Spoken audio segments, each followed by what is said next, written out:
And another strange thing that happens when you can sense the essence of who you are, it's not just, although the Buddha called it,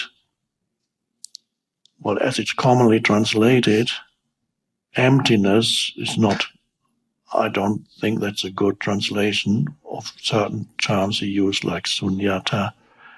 Spaciousness, I would prefer. Some call it nothingness, but there's more to it than that. When you can sense the essence of yourself as consciousness, there's a power in there. There's a vast power in there, which has nothing to do with egoic power over somebody.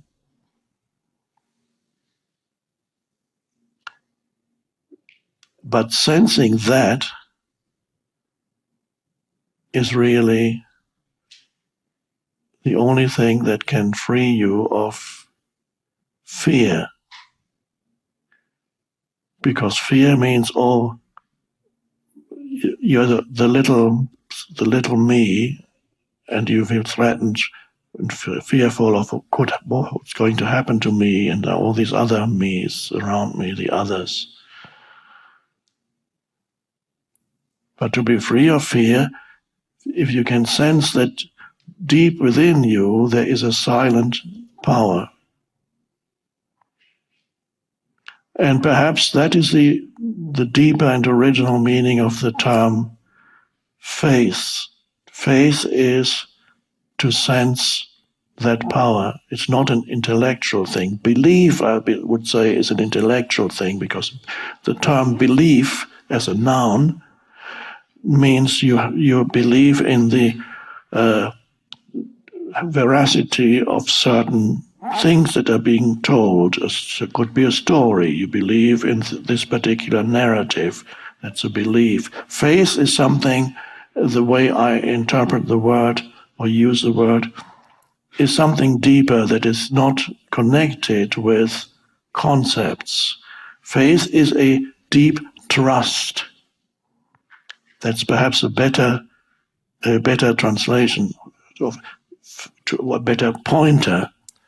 A deep trust in life, which you cannot arrive at through telling yourself certain things. I really should be trusting because the universe is going to look after you. I just need to believe. You're still stuck in your head and you're saying, I just need to believe that the universe is going to look after me. The universe is going to look after. Okay, well, as maybe that is a bridge, or maybe that is a signpost that can take you to the actual realization of what you're saying. But it's also possible that it remains a signpost, and you never get to where the signpost points to. I'm trying to have this trust in the universe, but I still wake up in the middle of the night and in a state of panic. I don't know why. I keep telling myself that I need to trust the universe. Now even it's on my bathroom mirror and a piece of paper written, stuck. God loves you. Great. Well, is it a thought that you believe in that does not free you from fear? Or if it's a signpost and then it takes you to a deeper place where you realize your connectedness with the source, ultimately your connectedness with the source of all life, that there's not a separation, that you're not an autonomous entity thrown out, you come thrown out of the universe or fallen from the sky. So to sense your connectedness with the source is the realization that God loves you. But you don't need the words anymore. There's just a trust, and there's no duality anymore, because you're an extension of the One. an emanation of the One.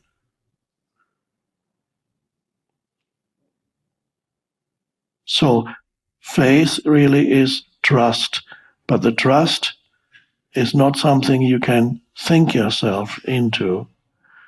Ultimately, you need to let go of all these concepts, although when you later talk about it, you may take them up again.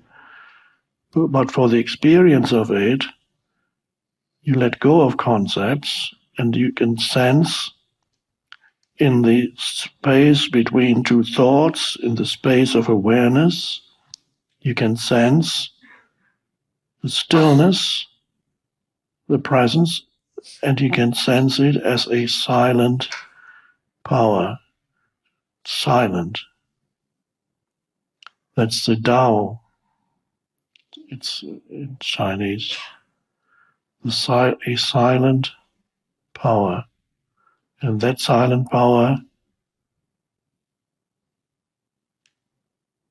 is inseparable from who you are. It's you and much infinitely vaster than you, both at the same time. It's almost as if a ray of sunlight that arrives here suddenly realizes its source. This ray of sunlight suddenly realizes its own source, where it comes from. And it also realizes that it can never be totally separate from its source. Because the ray of sunlight somehow is still connected to the sun, which in this analogy, that's the source. So the ray of sunlight then could say, my fear has disappeared because I realize that I'm connected to something much vaster, and this vastness is sustaining me. It could say that. It could also say, and some rays have done that, I am the sun. Ecstatic. Translated in this analogy, there have been mystics in various traditions who said, I am God. It's not advisable to say that. People don't like it.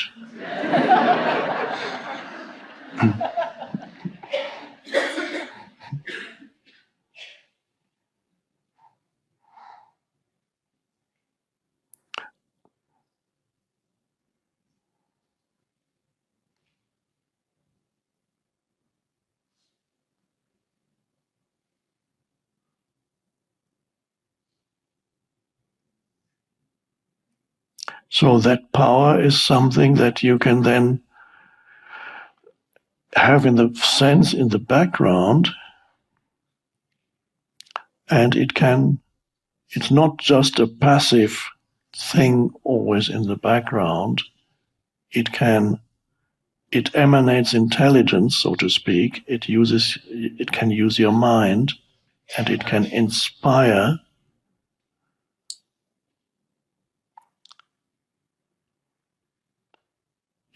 This is the dimension of creativity, which is prior to form, but it's where form arises out of the formless.